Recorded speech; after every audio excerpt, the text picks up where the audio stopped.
দেখি দেখি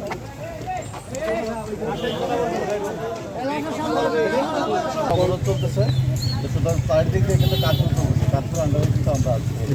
বর্তমান সময় নির্দেশ করা হয়েছে সুতরাং আমরা এমন কোনো কিছু করবো না। এই যে এখনকার যে পরিস্থিতি সারা বাংলাদেশে, আমরা যে মিছিলের মাঝখানে বা আমাদের কার্যক্রমের মাঝখানে এভাবে বাধার সম্মুখীন হব, এটা খুবই অনুমেয় ছিল, আমরা আগে থেকেই জানতাম। তো তারপরে হচ্ছে আমাদেরকে আমাদের শান্তিপূর্ণ মিছিলে বাধা দিয়ে আমাদেরকে হচ্ছে ছত্রভঙ্গ করে দেওয়ার চেষ্টা করা হয়। আমি আসলে এটা তীব্র নিন্দা জানাচ্ছি এবং আমাদের যশোরে আমাদের পরিচিত এক ছোট ভাইকে গ্রেফতার করা হয়েছে।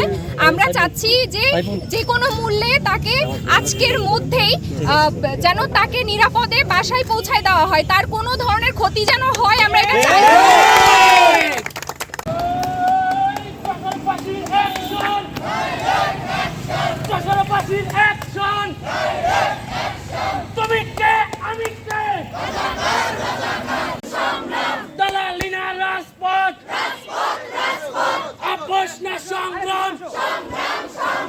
আমার ভাই মরল কেন? আমার ভাই মরল কেন?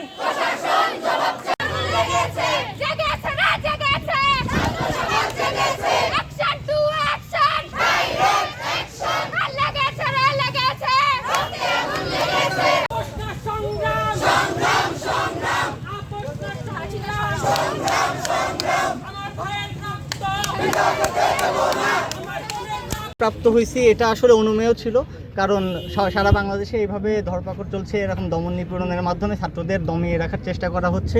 কিন্তু ইতিহাস বলে ছাত্ররা কখনো এই দমন পীড়নের ভয় পায় না। আপনারা গুলি দিয়ে রক্ত দিয়ে যাই করেন না কেন, আমরা ছাত্রদের আটকে রাখতে কখনোই পারবেন না। এবং আমাদের এই ধারাবাহিকভাবে এই আন্দোলন কর্মসূচি চলতেই থাকবে। কতদিন পুলিশ বাধা দেবে? আমাদের গ্রেপ্তার করুক, সমস্যা নেই। আমরা গুলি খাই, আবার সমস্যা নেই, আমরা তো গুলি খাচ্ছি।